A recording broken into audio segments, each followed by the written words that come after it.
কি বাজার ঘাট সব ঠিকঠাক হয়ে গেছে না এই সরকারের আমলে? খুব খারাপ। খুব খারাপ। কি বল, এখন তো দলীয় সরকার নাই, আইন লেগে তো খারাপ। আওয়ামী লীগও নাই, বিএনপিও নাই, তবু তো ভালো থাকার কথা। লেগে তো বাজার অর্থ ব্যবসায়ীরা যা ইচ্ছে তাই করতেছে না।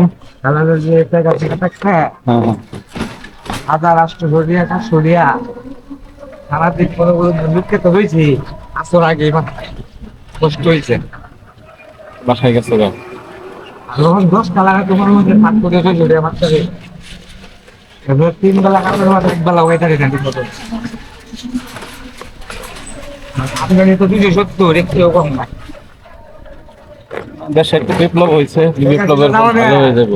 আমদানি হয়েছে 270। তো নানানমুখী সংস্কারের আয়োজন করতেছে, সংস্কারের পর নিশ্চয়ই ভালো হয়ে যাবে নাকি কনফিডেন্ট ভাই?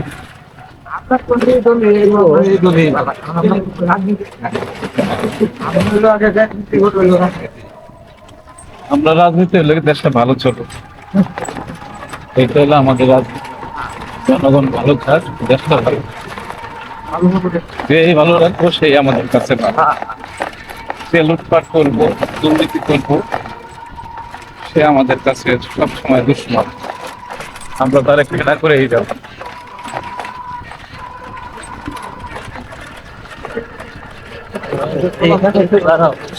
বড় ভাই নামাই তো। গবেষণা করবো। এই যে স্বভাব চরিত্রের কথাটা যে কইছো, এটাই হলো গিয়ে বড় বিষয়। এখন যেই আছে সরকারে, স্বভাব চরিত্রটা তো আমাদের, তাই না? আমরা যদি ভালো না হই, সরকার এসে ভালো করতে পারবে না। আমরা নিজের স্বপ্ন দেখতে ভালো করে ফেলবে, কত লোক আসলে ভালো হয়ে যাবে এরকম স্বপ্ন দেখি, কিন্তু আমরাই তো ভালো থাকতে দেখি। আমরাই নষ্ট করতেছি। আইন আইন ভাঙতে আমাদের মজা লাগে না। আইন দেখলাম আইন চলে থাকতে আমাদের কাছে তো কিভাবে বেঁচে থাকতে ভালো লাগে না। আইনের পিছনে থাকলে তো দেখবি ওখানে কে করতে গেল এটা আইন তো মানে না মানে কার আগে খেলা দেয় এটা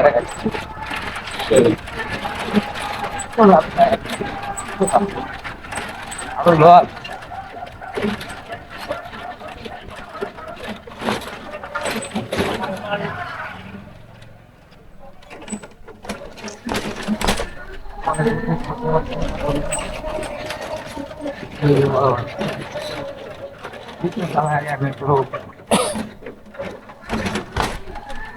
এই পর্যন্ত কোনো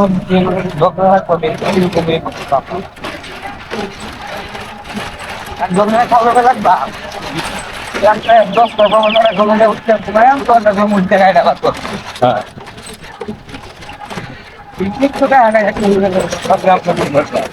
এই আসলে পরিশ্রম করে খাইতে হবে।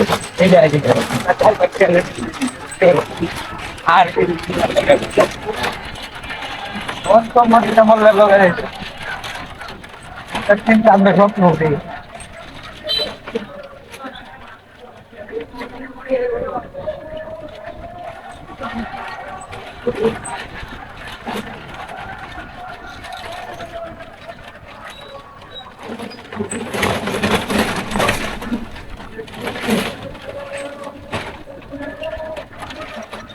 আপনি দেখতে পাচ্ছেন আমার মাসে হেরে সামনের মোড়ে তাই? আগে ভিতরে অনেক কম দিয়েছে না হ্যাঁ, এখানে একটা বড় পুষ্কি নিয়ে থেকে সেলটা লাগাই দিচ্ছে হ্যাঁ